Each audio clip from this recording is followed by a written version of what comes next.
अस्सलाम वालेकुम। आज की वीडियो का टॉपिक है ओजेनेसिस। तो ओजेनेसिस जो है स्पर्मेटोजेनेसिस की निस्बतन काफ़ी कम्प्लेक्स प्रोसेस है। तो इस वीडियो में मैं कोशिश करूंगा कि कम से कम टाइम में ओजेनेसिस के जितने भी इंपॉर्टेंट पॉइंट्स हैं वो सारे आपके साथ डिस्कस करूं, और उसके अलावा ओजेनेसिस के दौरान जो बनने वाले डिफरेंट स्ट्रक्चर्स हैं जिनमें primary follicle, secondary follicle, tertiary follicles शामिल हैं, इनको डायग्राम के थ्रू एक्सप्लेन करूँ ताकि आप इसको ईजिली मेमोराइज कर सकें। सबसे पहले ओजेनेसिस की बात करें तो जो फीमेल्स के अंदर गमीटोजेनेसिस की प्रोसेस है उसे हम ओजेनेसिस कहते हैं।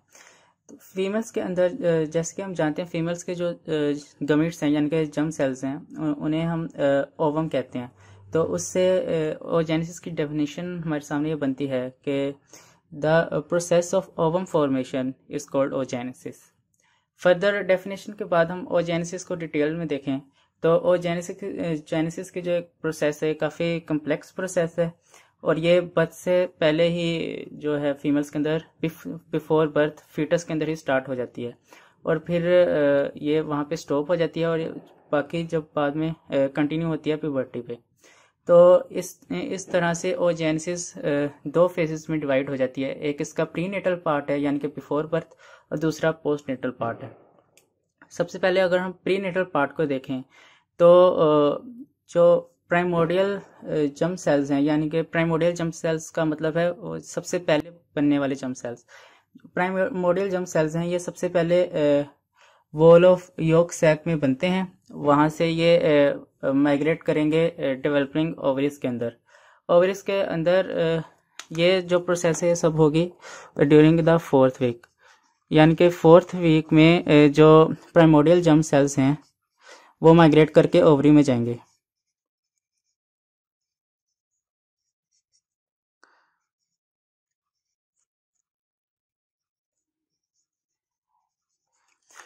उसके बाद जब ये ओवरी के अंदर चले जाएंगे तो ये माइटोसिस के साथ डिवाइड होके इंक्रीज होंगे नंबर में। उसके बाद जब ये इंक्रीज हो जाएंगे नंबर में तो इनकी स्टार्ट होगी मियोसिस। अब मियोसिस जो है दो फेजेस में डिवाइड होती है, मियोसिस 1 और मियोसिस 2। जो मियोसिस 1 है वो एक रिडक्शन फेज है, यानी कि उसके अंदर जो क्रोमोसोम्स के नंबर हैं वो हाफ हो जाते हैं, जबकि जो मियोसिस 2 है उसके अंदर जो क्रोमोसोम्स के नंबर हैं वो हाफ नहीं होते, बल्कि डीएनए जो है वो हाफ होता है जैसे कि माइटोसिस में होता है। यानी कि उसमें जो डबल स्ट्रक्चर्ड क्रोमोसोम्स हैं वो डिवाइड होकर सिंगल स्ट्रक्चर्ड क्रोमोसोम्स हो जाएंगे, तो क्रोमोसोम्स का नंबर सेम रहता है, जबकि जो ओवरऑल डीएनए की क्वांटिटी है वो हाफ हो जाती है। सबसे पहले अगर हम देखें जो ये वाला स्टेज है, इस स्टेज तक इनके अंदर जो डीएनए है वो just like normal somatic cells, इनके अंदर 46 क्रोमोसोम्स हैं विद 2n डीएनए। जो डीएनए की क्वांटिटी है वो 2n है। इसके बाद ओवरी के अंदर इनकी स्टार्ट होगी मियोसिस। मियोसिस 1 से पहले ये इनका जो क्रोमोसोम है वो इनकी रेप्लिकेशन फेज होगी, जिसके अंदर जो डीएनए है वो रेप्लिकेट हो जाएगा, जिसकी वजह से इनके जो क्रोमोसोम है इस फेज के अंदर ये क्रोमोसोम्स थे सिंगल स्ट्रक्चर्ड। तो जब रेप्लिकेशन ऑफ डीएनए होंगे ये क्रोमोसोम्स हो जाएंगे डबल स्ट्रक्चर्ड, और ये कन्वर्ट हो जाएंगे 46 क्रोमोसोम जो हैं, पहले 2n डीएनए था तो डबल स्ट्रक्चर होने के बाद उनका जो डीएनए वो 4n हो जाएगा। अब इस फेज पे जो ये हमारे प्राइमोडियल जर्म सेल्स हैं अब उन्हें हम प्राइमरी ओसाइट कहेंगे। अभी मियोसिस 1 स्टार्ट नहीं हुई, अभी उससे पहले जो सिर्फ डीएनए की रेप्लिकेशन हुई है, तो इस टाइम पे इन्हें हम प्राइमरी ओसाइट कहेंगे। By the start of 5th month जितने भी हमारे पास प्राइमोडियल जर्म सेल्स इनिशियली मौजूद थे ओवरी के अंदर वो सारे प्राइमरी ओसाइट के अंदर कन्वर्ट हो जाएंगे, और फिफ्थ मंथ तक कोई भी जो है प्राइमोडियल जर्म सेल वो ओवरी के अंदर नहीं होगा। सबके सब जो हैं प्राइमोडियल जर्म सेल्स वो प्राइमरी ओसाइट के अंदर कन्वर्ट हो चुके होंगे। अब जब ये प्राइमरी ओसाइट के अंदर कन्वर्ट हो चुके होंगे तो उसके बाद इनकी मियोसिस स्टार्ट होगी। जो मियोसिस है वो एक प्रोलॉन्ग, मियोसिस 1 जो है वो प्रोलॉन्ग फेज है, स्पेशली जो उसका प्रो फेज है वो काफ़ी लंबा होता है। तो जो ये जो प्राइमरी ओसाइट्स हैं ये मियोसिस 1 की जो प्रोफेज 1 है उसके अंदर जाके इनकी फर्दर जो डेवलपमेंट है वो स्टॉप हो जाएगी और फिर ये ऑनसेट ऑफ प्यूबर्टी तक ये प्रोफेज 1 के अंदर ही रहेंगे, यानी कि ये प्रोफेज 1 में जाके अरेस्ट हो जाते हैं और इसके साथ ही जो prenatal part of oogenesis वो कंप्लीट हो जाता है और फिर पोस्ट नेटल पार्ट जो है वो आफ्टर प्यूबर्टी स्टार्ट होता है। अब यहाँ पे एक और जो बात इम्पोर्टेंट है वो ये है कि जैसे जैसे ये हमारे पास प्राइमरी oocyte बनते हैं वैसे साइमल्टेनियसली इनका जो है सेल डिजनरेशन वो भी हो रही होती है, यानी कि जो सेल्स हैं वो खुद ब खुद डिजनरेट होना स्टार्ट हो जाते हैं, जिसकी वजह से इनिशियली जो हमारे पास प्राइमोडियल जर्म सेल्स प्रोड्यूस हुए थे ड्यूरिंग 4th वीक के बाद जो माइटोसिस स्टार्ट हुई थी ओवरी के अंदर, जिससे प्राइमोडियल जर्म सेल्स ने डिवाइड करना स्टार्ट किया था, तो इनिशियली उनकी जो क्वांटिटी है वो तकरीबन हमारे पास 7 मिलियन होती है और उसके बाद इनकी डिजनरेशन स्टार्ट हो जाती है और बाय बर्थ उनकी क्वांटिटी सिर्फ 2 मिलियन रह जाती है और जो डिजनरेट सेल होते जाते हैं वो ख़त्म होते जाते हैं और उसके अलावा जो हमारे पास सेल बच जाते हैं जो कि प्राइमरी oocytes हैं, इनके गिर्द एक जो फ्लैट एपिथेलियल सेल्स हैं वो एक लेयर बना लेते हैं, एक सिंपल एपिथेलियम बना लेते हैं और इस पूरे स्ट्रक्चर को हम कहते हैं प्राइमोडियल फॉलिकल। हमारे पास प्राइमरी oocyte है, उसके इर्द गिर्द फ्लैट एपिथेलियल सेल्स एक प्राइमरी सिंपल एपिथेलियम बना लेंगे और फिर उस पूरे स्ट्रक्चर को हम कहेंगे प्राइमोडियल फॉलिकल। और ये जो स्ट्रक्चर है ये बिफोर बर्थ ओवरी के अंदर मौजूद है, यानी कि अभी तक बर्थ नहीं हुई, ये प्री नेटल पार्ट ही है और इस प्री नेटल पार्ट में प्राइमोडियल फॉलिकल जो है वो प्रोड्यूस होंगे। अब इसके बाद जो पोस्ट नेटल पार्ट है oogenesis का वो स्टार्ट होगा after birth after the onset of puberty. अब हम पोस्ट नेटल पार्ट की बात करें तो जैसे ही प्यूबर्टी ऑनसेट ऑफ प्यूबर्टी हो जाएगा उसके बाद जो फीमेल्स के अंदर जो ओवरियन साइकिल है वो स्टार्ट हो जाएगी और हर एक ओवरियन के साइकिल के साथ जो पहले से ओवरी के अंदर प्राइमरी oocytes मौजूद थे जिनकी जो अब क्वांटिटी है अब वो सिर्फ 40,000 रह गई होगी ड्यू टू सेल डिजनरेशन। सबसे पहले ये 7 मिलियन थे प्राइमोडियल फॉलिकल्स, बाय बर्थ इनकी क्वांटिटी 2 मिलियन रह जाती है और ऑनसेट ऑफ प्यूबर्टी तक इनकी जो क्वांटिटी है वो 40,000 रह जाती है, क्योंकि साइमल्टेनियसली इनकी डिजनरेशन भी हो रही होती है। अब ड्यूरिंग प्यूबर्टी जो 40,000 प्राइमोडियल फॉलिकल्स हमारे पास मौजूद हैं वो हर एक ओवरियन साइकिल के साथ जो एक प्राइमोडियल फॉलिकल है उसके फर्दर डेवलपमेंट होगी, उसके इर्द गिर्द जो एपिथेलियम है उसके अंदर चेंजेस आएंगी जिसकी वजह से वो डिफ्रेंशिएट होके मैच्योर होके एक ओवम बनेगा। अब ये जो इसमें चेंजेस आएंगी उसकी बेस पे हमने इसको ना 4 स्टेजेस के अंदर डिवाइड किया हुआ है। सबसे पहले इस प्राइमोडियल फॉलिकल का प्राइमरी फॉलिकल बनेगा, फिर सेकेंडरी फॉलिकल और फिर टर्शियरी फॉलिकल, जिसे मैच्योर होने के बाद जिसे हम ओवम कहेंगे। और ये हर एक प्राइमरी फॉलिकल जो है एक ओवरियन साइकिल में सिर्फ एक जो प्राइमरी oocyte है यानी एक जो प्राइमोडियल फॉलिकल है उसकी डेवलपमेंट होगी और ये उसके बाद अगली ओवरियन साइकिल में उससे अगली की होगी, जिसकी वजह से हमारे पास जो पूरी लाइफ में सिर्फ तकरीबन 480 के करीब पूरी एक रिप्रोडक्टिव जो लाइफ होती है फीमेल की, यानी कि प्यूबर्टी से लेकर मेनोपॉज तक का जो टाइम है उसके दौरान टोटल तकरीबन 480 ओवम जो हैं वो फीमेल के अंदर प्रोड्यूस होते हैं। इसका कैलकुलेट हम इस तरह कर सकते हैं कि 1 मंथ तक ऑलमोस्ट 1 मंथ के अंदर एक ओवरियन साइकिल होती है, तो फीमेल बॉडी में टोटल एक ईयर में 12 जो हैं ओवम प्रोड्यूस होंगे और 40 ईयर्स का हिसाब लगाएं तो ऑलमोस्ट 480 के करीब जो है एक एवरेज फीमेल की रिप्रोडक्टिव लाइफ में टोटल ओवम्स प्रोड्यूस होते हैं। अब हम चलेंगे oogenesis के पोस्टनेटल पार्ट। तो हर एक ओवरियन साइकिल के साथ जो प्राइमोडियल फॉलिकल है उसके अंदर डेवलपमेंटल चेंजेस आएंगे। वो प्राइमोडियल फॉलिकल से प्राइमरी फॉलिकल बनेगा, फिर सेकेंडरी फॉलिकल बनेगा, फिर टर्शियरी फॉलिकल बनेगा और फिर उस टर्शियरी फॉलिकल के मैच्योर होने के बाद हम उसे ओवम कहेंगे। तो इसके अंदर हम देखते हैं क्या क्या चेंजेस आएंगे। तो वो प्राइमोर्डियल फॉलिकल प्राइमरी फॉलिकल बनेगा, जिससे वो फर्दर डेवलपमेंट होगी। सबसे पहले जो प्राइमोर्डियल फॉलिकल है उसके अंदर जो फ्लैट एपिथेलियल सेल्स ने उन्हें सराउंड किया हुआ था प्राइमरी साइट को, वो फ्लैट सेल्स अब क्यूबॉइडल सेल्स बन जाएंगे और इन क्यूबॉइडल सेल्स को हम कहते हैं ग्रेनुलोसा सेल्स। तो सबसे पहले तो प्राइमोर्डियल फॉलिकल से जो फ्लैट सेल्स हैं उनसे ग्रेनुलोसा सेल्स बनेंगे जो कि क्यूबॉइडल सेल्स हैं। उसके अलावा जो दूसरी डेवलपमेंट है वो ये होगी कि जो प्राइमोर्डियल फॉलिकल जब ये ओवरी के अंदर मौजूद है तो इसके सराउंडिंग होंगे ओवरी के सोमैटिक सेल्स।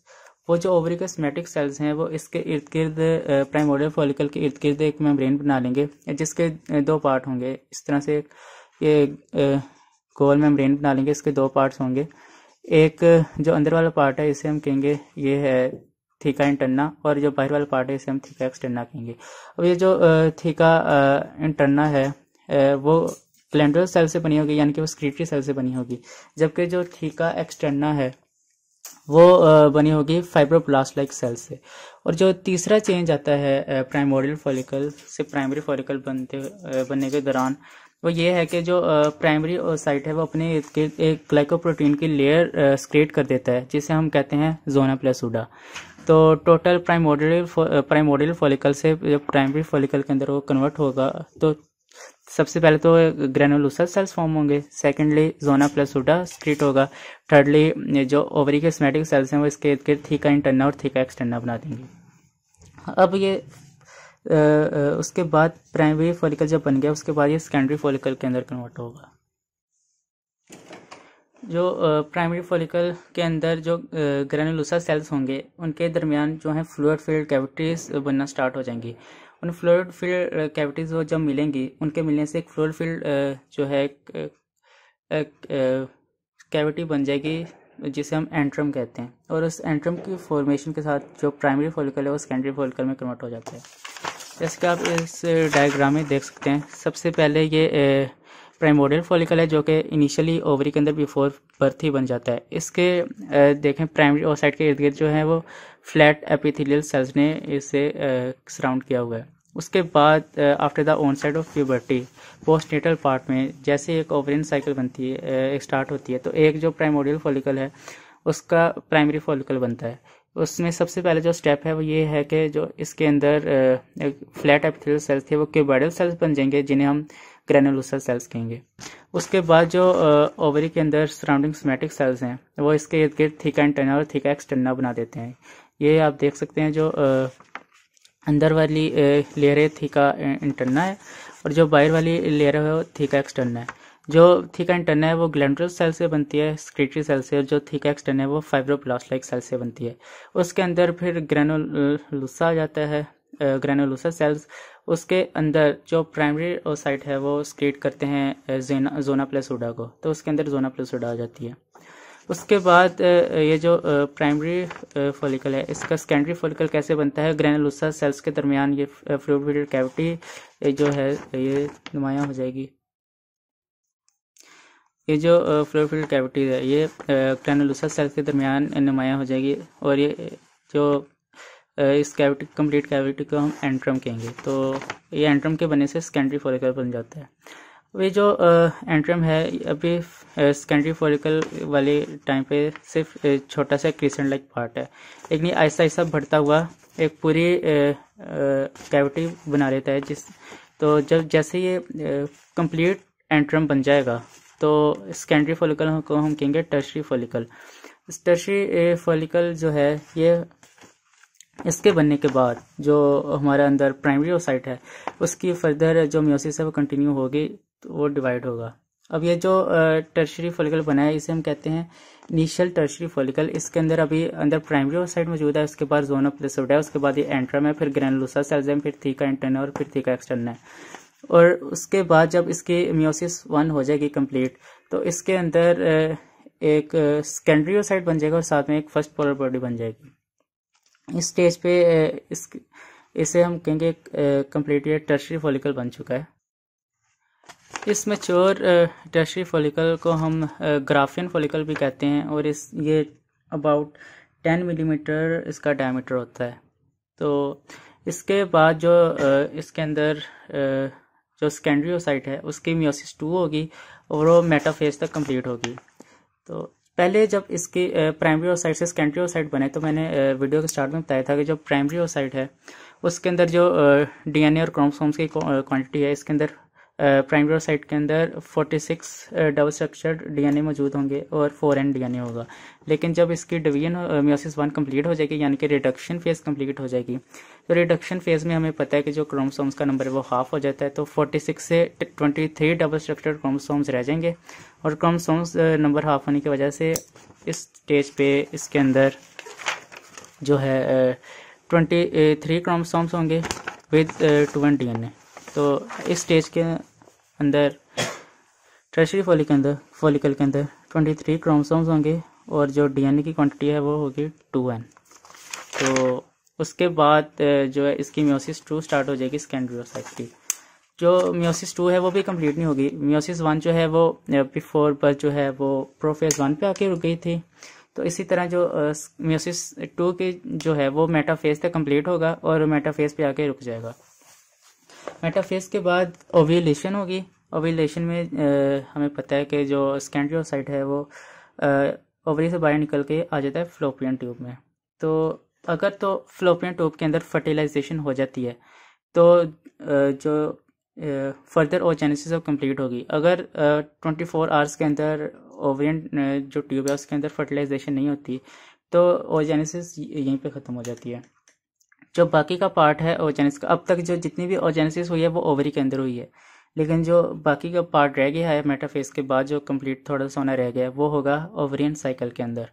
तो अगर फर्टिलाइजेशन हो जाती है तो जो मेटाफेज के आगे एनाफेज और टेलोफेज होगा और जो सेकेंडरी ओसाइट था उससे हमारा फर्दर एक कंप्लीट ओवम बन जाएगा और सेकंड पोलर बॉडी बन जाती है। और जो ये पोलर बॉडीज हैं ये डिजनरेट हो जाती हैं, जैसे कि पहले सेकेंडरी ओसाइट के साथ फर्स्ट पोलर बॉडी बनी थी। अब ये जो सेकेंडरी ओसाइट है ये जब डिवाइड होगा तो एक सेकंड पोलर बॉडी बन जाएगी और ओवम बन जाएगा। और ये सब कुछ होगा अगर फर्टिलाइजेशन हो जाती है। तो ये जो ओवम है ये एक्चुअली ये फर्टिलाइज्ड एग सेल को कहते हैं। तो इसके साथ ही हमारी जो ओजेनेसिस है वो कंप्लीट हो जाती है और फर्दर जो साइकोट है वो बन जाएगा और इम्प्लांटेशन होगी और फर्दर डेवलपमेंट स्टार्ट हो जाएगी। आज की वीडियो के लिए इतना ही। अगर आपको ये वीडियो पसंद आई है तो लाइक करें और मेरे चैनल को सब्सक्राइब करें। शुक्रिया।